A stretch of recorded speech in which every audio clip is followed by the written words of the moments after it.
What's up, y'all? Now, I had been off this Ashley Gonzalez chick until I got a bunch of Mexicans in my comment section. I'll show y'all some of the comments that they left.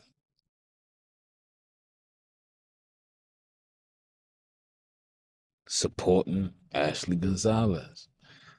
And like I've always said, when it comes to foundational Black Americans, we're on our own. We don't have no friends. Now, they love to talk about how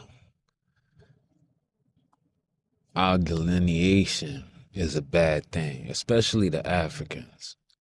But I want to show you a video of Khalid Muhammad when he was speaking on Black Americans. Notice the colors he wore, and notice how he throws Latinos in with our struggle. Muhammad, can you please tell me why it's blacks who are killing hundreds of thousands of blacks in Rwanda and other places? And can you please tell me why from Haiti, blacks from Haiti are just risking their lives to come here to the United States of America? I'll tell you if I get a chance. Black people have been robbed, as I said earlier, of a knowledge of self. And when you rob people, sir, of a knowledge of self, then it means that they start to take on the characteristics and the nature of their oppressor and their colonizer. And his mind, by automatic, systematic, remote control, rules in our people. He gives them the guns and the weapons and the drugs and the alcohol, the way you did our brothers, the red man and the red woman, brothers and sisters, the way you did our Latino brothers and sisters, and then you pit one against the other and then say, look at what these people are doing. Now you see that? This is something that they don't do for us, number one. Number two, look at how racist they act towards us. In my comment section over a cop that said a bunch of racist bullshit. Mind you, she said what she said because she claimed a black person stole from her. So that gives her the excuse. Like one of the persons in the comment section said, she's saying what a bunch of them is thinking, right? Now, these are the same people that asked for our help recently because Trump was on their ass, right? And he continues to be on their ass. I just want to say, watching these raids happen in LA right now, people voted for this. People voted for this. And I think right now, the Black and the brown community, we need to come together. And we need to remember that they are the ones who made it us versus them. They put us against each other because if we're busy fighting each other, we don't put our eyes on them. We need to wake up. Everybody needs to wake up. So they just needed our help. But now they want to talk crazy about us. Mind you, they have the type of violence in Mexico that's unprecedented. You don't have that over here. Look at some of this shit. Friday, January 22nd, 2009. A team of Baja state agents, with the assistance of Mexico's federal police and the Mexican army, raided a compound in the foothills of Tijuana, Mexico. What they uncovered within was one of the most notorious criminal operations ever discovered in modern-day history. The crime scene was what can only be described as a cartel death factory. where the bodies of rival cartel members were submerged into acid-filled barrels by the hands of Sinaloa cartel specialist Santiago Meza Lopez, who over a period of 10 years dissolved more than 600. Vast aridity of the Mexican desert. While the country breathed in an illusory peace, a storm was brewing, silent and merciless.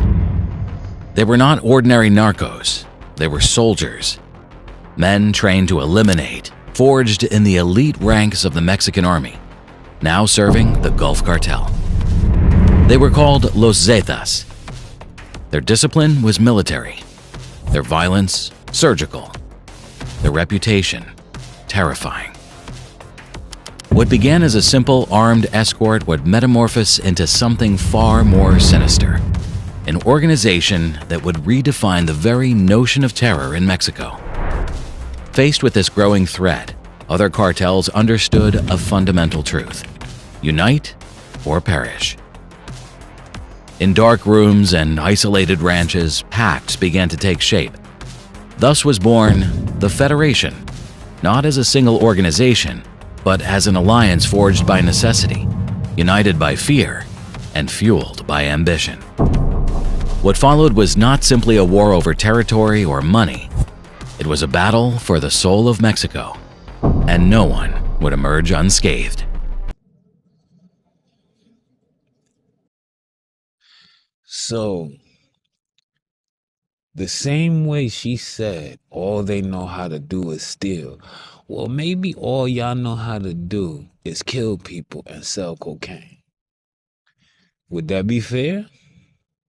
Don't like that, huh? You got Latinos that say it's okay if they say the N-word. Well, how about if I call you a wetback? Is that okay? Y'all say it to each other. I've heard Latinos call other Latinos wetbacks. I've heard Latinos, or better yet, Mexicans from this country that were born here, quote unquote, right? Call other Mexicans that are from Mexico wetbacks because they swam over here. So since y'all say it to each other, is it okay if we say it too? Or do you feel some type of way? Understand, these white people will use you, and it's not all of them, but let this lady say what she said before. I showed this video before, but I'm going to show it again for good reason. And again, another one bites the dust. How many videos am I going to have to make to tell you, if you don't look like me, but you think because you're not black, it's not going to happen to you? It's going to happen to you. And the irony is your proximity to whiteness is never going to save you, and the call is always going to come from inside the house. Let's not forget that just a week and a half ago, they found a 19-year-old Latino boy hanging outside of a police department in Washington, D.C. We will never like you. We will never accept you. We will use you. We will abuse you. And then we will toss you aside. She's a dead woman walking. If she'll get drunk and get on Instagram on somebody else's page and talk like this, do you imagine what she says within the police department with other officers? So now they're thinking if she'll yap, she'll yap. So we need to worry about that. We'll never protect you. We'll never choose you. And you are not safe with us.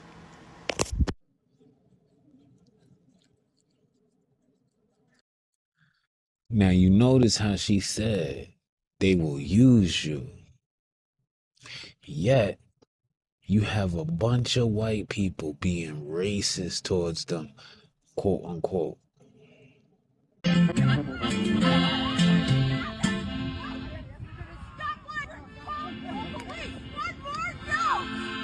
Why?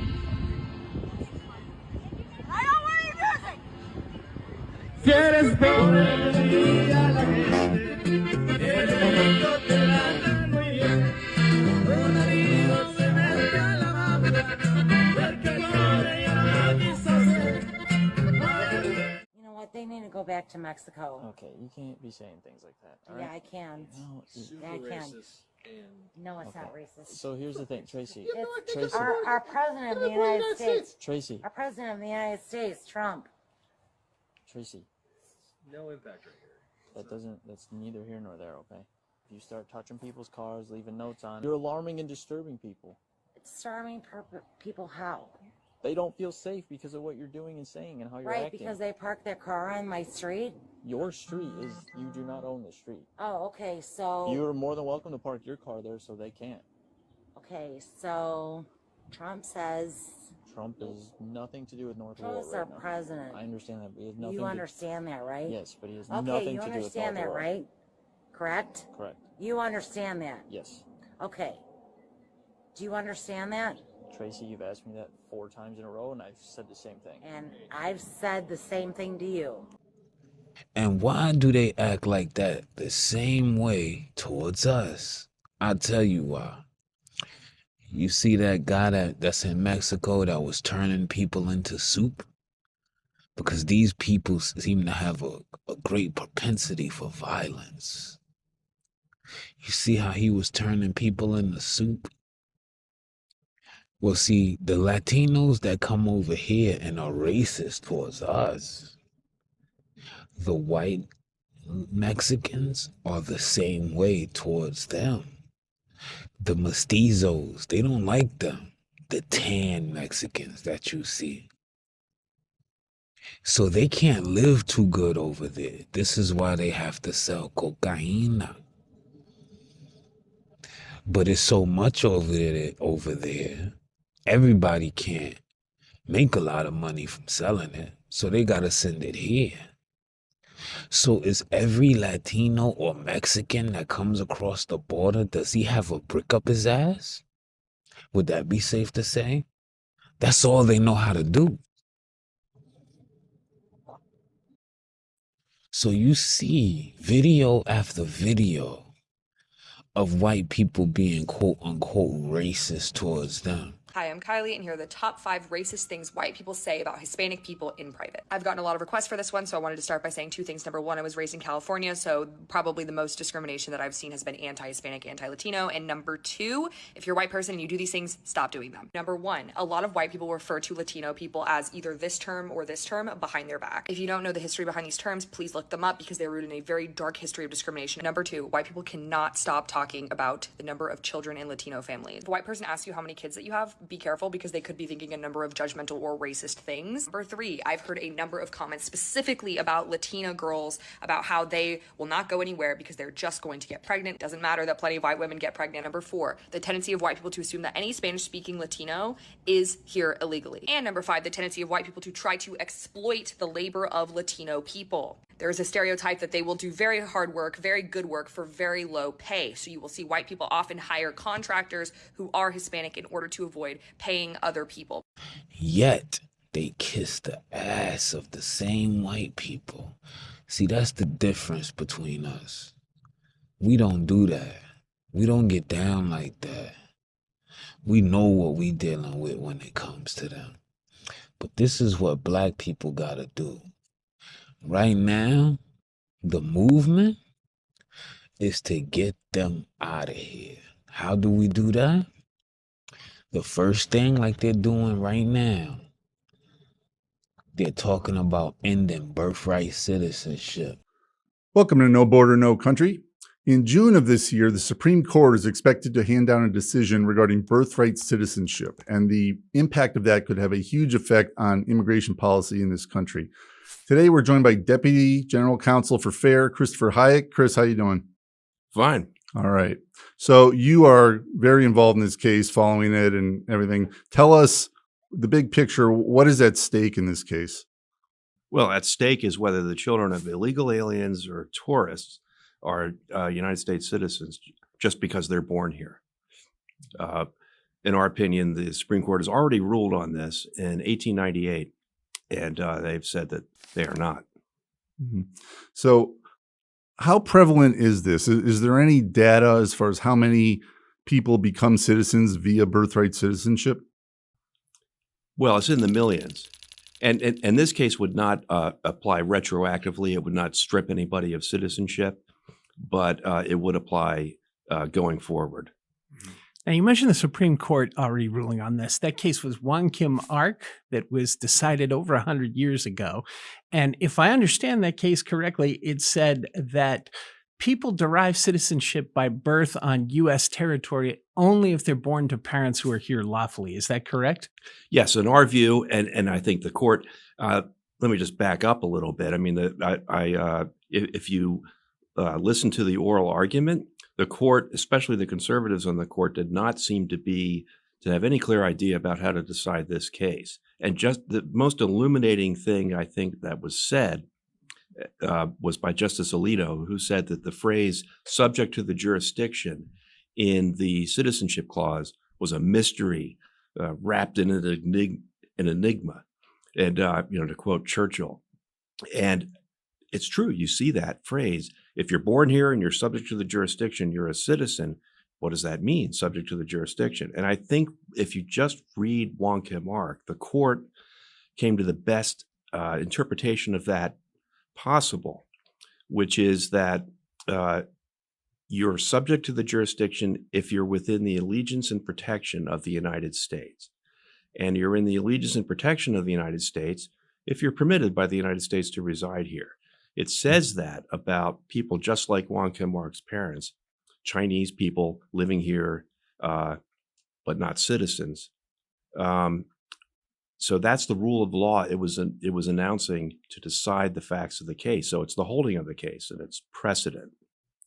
And if you read Wong Kim Ark like that, that's the result you come to. And children of illegal aliens and children of tourists, their parents do not have permission of the United States to reside here. Tourists have permission to be here, but not to live here, not to reside here. And illegal aliens don't even have permission to be here, let alone reside here. Talk about the origins of birthright citizenship. Who was it originally intended for, and how has it evolved to the point where who is taking advantage of it the most?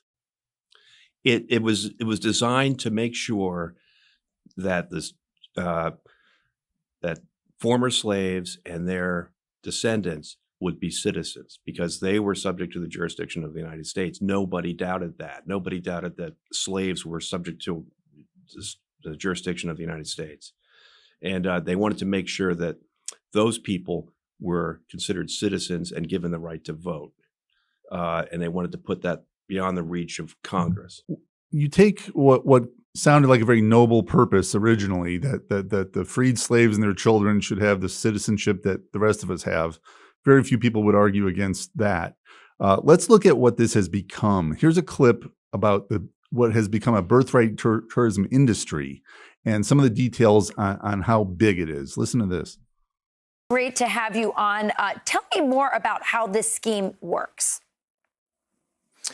Yeah, Rachel, what happened really beginning in 2011 and continuing to this day, the Chinese Communist Party has run articles in the People's Daily, other places, explaining to the Chinese elite that, hey, the American 14th Amendment says if your child is born in the United States, fly there, and your child can be a U.S. citizen. So this massive industry has evolved, primarily in California, also in China, where, people in China will pay $60,000 or so. They will fly to the United States, the pregnant mother. They will lie on their visa application. That's where these criminal charges come into place. They say, we're not going to have a child. We're just here as tourists. They give birth here. They're given the birth certificate. They fly back to China, where the child will be raised in China. The problem is, Rachel, that when they turn 18, that child will be a U.S. citizen, even though they grow up in communist China. It's a massive, massive industry.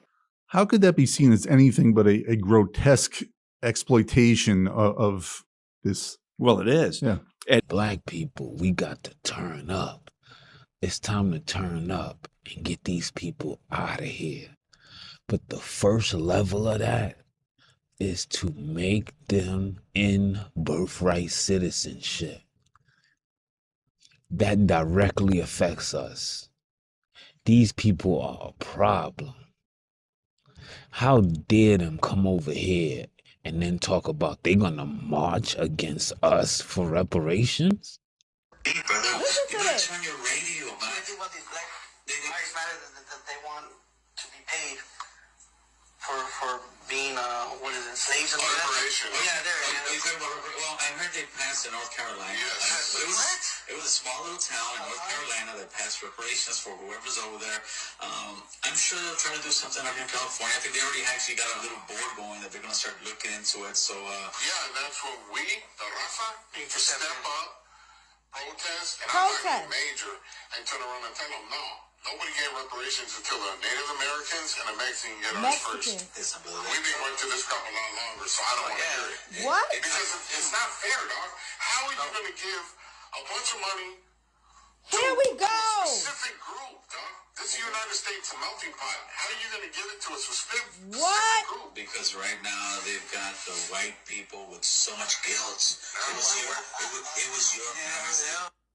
Just hear those Mexicans say that they're going to protest if any type of reparation or restorative justice bill, rights, act, or anything gets passed in the state of California for Black Americans. Did y'all hear that? Because Native Americans and Mexicans been going through this stuff a lot longer. What stuff?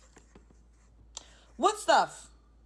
The fact that these Mexicans are literally trying to sit their funky flat asses up here and compare anything that they've experienced willingly, being a willing participant, because you are not American. You chose to come over here. You have your whole country, granted it may be run by the cartel, but for you, by you. Literally, a whole country. You decided to come here. And I don't want to hear, oh, the United States used to be Mexico, Mexican territory. I don't want to hear that. Y'all always want to time travel. At the end of the day, Mexico got paid $15 million for the territories that the United States of America acquired. Y'all never want to bring that up. It was sold. Sold and purchased. No matter which way you want to turn a key, a deal was made. Okay? At the end of the day, present day, you did not build the United States of America. I don't care if you came over here with your taquito truck or whatever. And I love Mexican food. And there's some Latinos that I love. But to sit up here and say that you will protest in the street, and yet these were the same people, and I have multiple videos to prove it. So I don't want y'all to come in. Don't nobody want no help from the blacks. Ain't nobody asking for solidarity. Yes, y'all was. Y'all was literally crying. That's a white people and black people argument. You people don't have no standing in that. Y'all talk that indigenous shit and talk about how this is your land. This is not your land. Your people sold it for $15 million, which would be the equivalent of $500 million today. Y'all sold it. So you can't sell something and then talk about it's mine. No, it's not yours anymore. You want to go to your land? Take your bean burrito eating ass across that border and go where the soup man is at. Go over there. That's your land. But you don't have no power over here. And understand, black people, the more we allow them to come over here, the more they get emboldened. Because like I said in my other video, the Mexicans in New York are humble. Why? It's not because that's who they are. It's because they don't have the numbers. But the Mexicans in Chicago, Texas, California, they not so humble because they feel that they have more rights down there than a born and bred American here. That attitude has to be broken. And the way you break it is by sending their ass back. After we get done with birthright citizenship, we start working on the ones that are here, quote unquote, born here legally. They're not born here legally because if you break the law and you come here, and then you come here under the pretense of some shit that didn't exist, The 13th and 14th Amendment says nothing. Not one thing about an immigrant. It says the children of the slaves, talking about us. They didn't even have immigrants at that time that are like Latinos. They didn't have this issue then. So how could they even be talking about them? It makes no sense. This is an argument that the Democrats made to do what that white lady said in that video that I showed you. They like cheap labor, and they know that Latinos or Mexicans, they know Mexicans are good for cheap labor. That's all that is. That's why they wanted them here. But now it's coming back to bite them in the ass. We all know that they got a slavery problem. They like to see people that's beneath them. So when it was no longer working on us, like I said in my other video, we are basically the union workers. Those are the non-union workers. So they allowed as many of them over here as possible so that they could get cheap labor. When it comes to this situation, Black Americans, we don't sue enough. Because if we started suing, we could sue so many people. We could sue this government because they let a straight up enemy over here and affected us, displaced us out of our neighborhoods. Many of them are on the police force and are racist towards us. So not only do we have to deal with white racists, we have to deal with Mexican racists too. Meanwhile, white people hate them just as much as they hate us.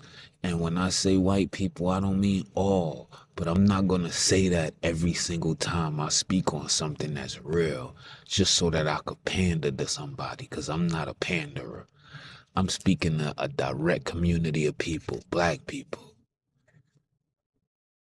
For white people that are good, that understand what I'm saying, I don't even gotta do that for them. Because they know what I'm saying is true. Black people, y'all gotta stop. And it's not all, but I'm gonna show you a video of the type of black person I'm talking about. Why the fuck are you flying a Mexican flag in America? Because it's what I want to do. But you live in America. It doesn't matter. It does matter. It doesn't matter. It does matter. It doesn't matter. Why do you think it doesn't matter? You live in America. You really came out of your day to come say this right now? What's that? You really went out of your way. Yes, I did. Come say. Lisa K, is this you? Also, this is a very interesting photo as well. It says in 2016 you went to a Mexican cruise. So why do you keep going to places that you don't like?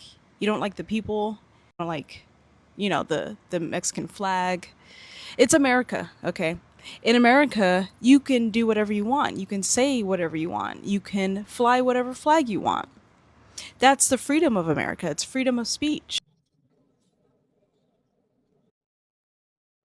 Now, why would she be trying to fight for them? They don't fight for us. People like her get on my nerves. And every time you see one of us online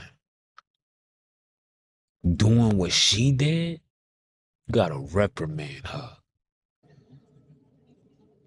She's out of pocket. You don't speak on what they go through. They don't speak up for us. You treat them individually, the same way we treat white people. That's how you gotta treat Latinos, Mexicans. But it's not just Mexicans. You got your individuals, that's cool, facts. But you got a large amount of them. And it's more than half that are racist.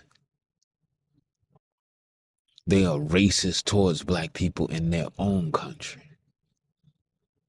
These people do not mess with us on a whole. Do you got some that got black husbands and boyfriends? Yeah, some of them are cool. And even if they don't have black husbands and boyfriends, you got some that's cool. But you got to deal with them on an individual basis, not as a people. Because you see all of them in my comment section. They're proudly standing with Ashley. They put a little crown on her head and everything. So what does that tell you? You see how they doing in Houston in that video?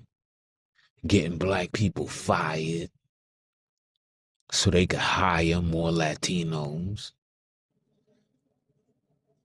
We gotta get on our shit. Stop trying to fight for everybody. To you niggas that's sitting up here talking about, oh, they not all bad. I didn't say they was all bad. Just because you got a little Latina girlfriend or boyfriend, you want to fight for their people? The ones that's like that, we need to ostracize their ass. Because these Latinos is just as bad as these tethers. They coming over here, got the nerve to say they gonna march against reparations for us? And meanwhile, in their own country, they're treated like second-class citizens against the very people that they're trying to be like. That's why they say that meta la raza. Because the little bit of tan that they got in their skin, they trying to get rid of that. They don't want that. They want all the Mexicans to look like Canelo. These people are weak-minded and broken. We don't need friends like that. Pay attention to what's going to be coming. Because these people are trifling. They're drug dealers, like they called us thieves. Remember what she said in the video? So we could call them drug-pushing, violent animals. And I don't got no hate against nobody that's on their hustle. But to put somebody in some soup, to turn somebody into soup, do you know what kind of sick-minded individual you gotta be to do some shit like that? 600 people. You have never seen us in a situation like that. You have never seen a foundational black American murder 600 black people and turn them into soup. These people are foul. Salute to the ones that show love. But y'all, if y'all love us so much, talk to your peoples, because they about to get y'all kicked right up out of here. It's time to make these people uncomfortable. Peace.